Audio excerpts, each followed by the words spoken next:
नाथल दाई चंदरपुर तोर धाम वो बानी पाथर मंदिर माँ बिराजे हसबो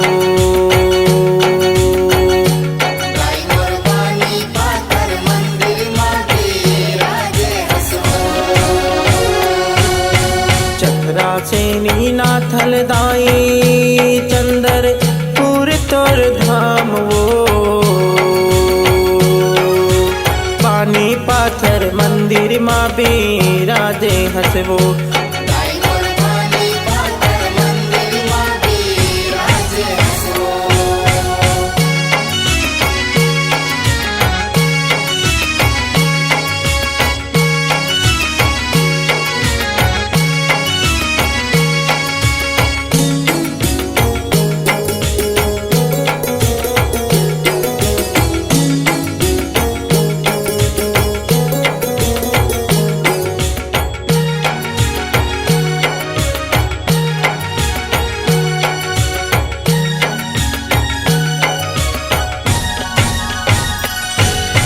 रेवा पहाड़ के टिप डोंगरी माँ महाकाली के धाम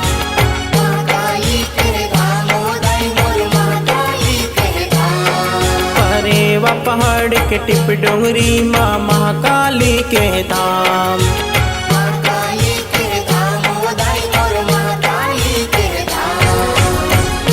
उदाई मोर दुखिया मन के बने पालन हारो माँ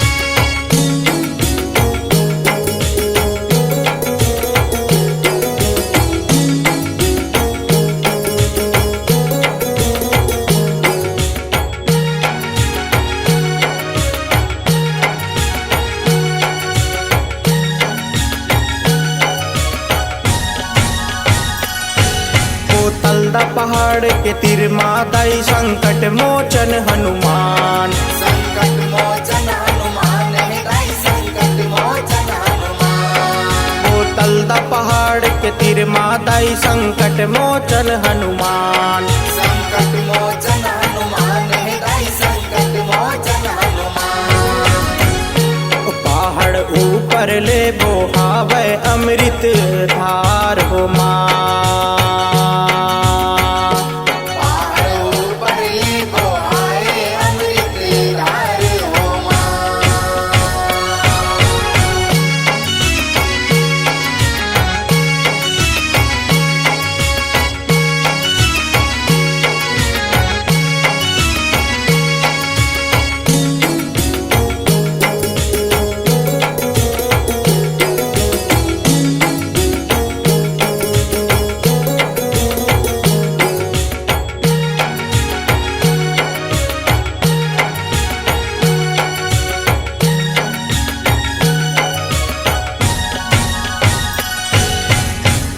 पहाड़ के तीर माताई वैष्णो देवी के धाम वैष्णो देवी के धाम वैष्णो देवी के धाम उल्दा पहाड़ के तीर माताई वैष्णो देवी के धाम वैष्णो देवी के धाम वैष्णो देवी के धाम उताई मोर अन धन के भरे हस भंडारो माँ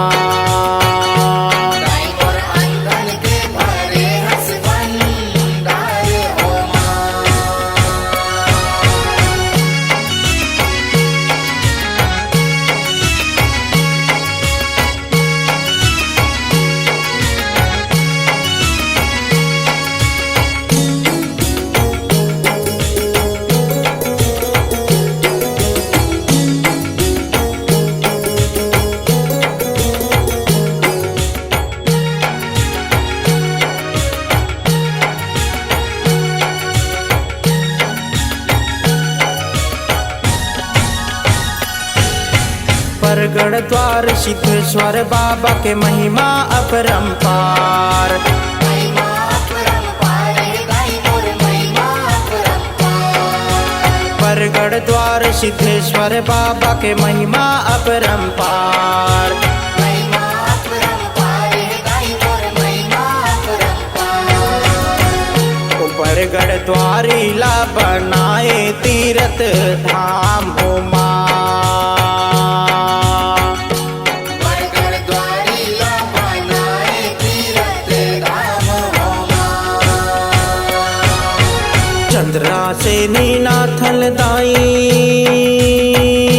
चंदनपुर तोर धाम वो।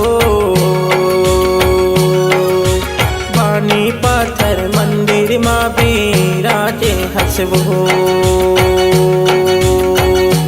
गाई मोर बानी पाथर मंदिर माँ बिराजे हसबो।